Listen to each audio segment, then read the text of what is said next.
Nkosi yamakhosi, lo guqile umntwana wamhlongo ngisuka Richards Bay emfuleni iThempeli. Ushumayela umkhwanazi umkhokheli uMadumo.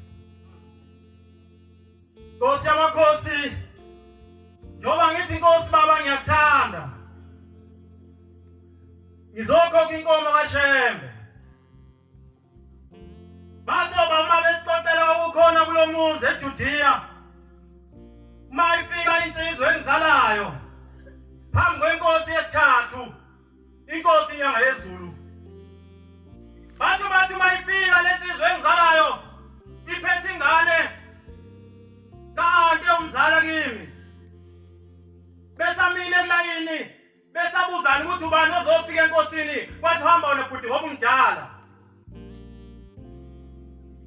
Twayisimi ngenyawo into yasezulwini yathi akabizwe lo muntu wayeseza. Uma ibuza inkosi ezinomhlaba ithi mntanami, ithi ngoba uphethe ingane zabantu, ithi yozondla nini ezakhe ingane, ithi impela uyinakekela ingane zodadewenu kodwa ezakhe ingane yozondla nini. Uthi baba abantwana ngisabathola nomntwana yedwa wentombazana. Ithi inkosi esezulwini ithi namhlanje ithi ngiyabusisa, ithi bayeza abakho abantwana baningi.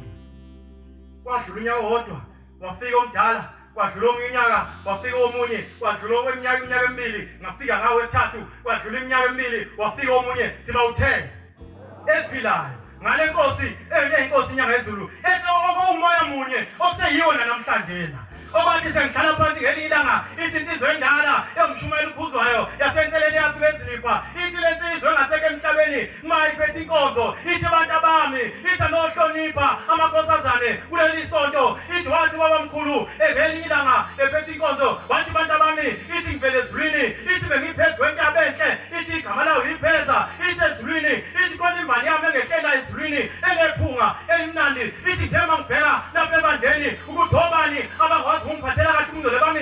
Ithi ngibukile kobaba, ithi angangabona, ithi ngibule komama, ithi angangabona, ithi ngase ngibuke intombi zakeli ibandla kuthi izona engakwazi ungiphathela umngcele bami ngoba intombi zana nokungcwele. Yathi bantu bami, ithi kusuka namhlanje ithi igama labo sekuyintaba yepheza. Yathi umuntu oyabona inkosazane asikubona lapha, asikubona nakwenzayo. Nkosi yamakhosi, khumuleni baba Shembe akasekho emhlabeni, wadutshulwa Shembe. Angazi Nkosi noma wafika lapha kumele umuntu afike khona. Khumbule Nkosi, uzongikhumbule nami Shembe kulobo igama lencwadi lokuphila. Nkosi usenikuzwini. Ngayikhetha inkosi yasebuhleni Manazaretha.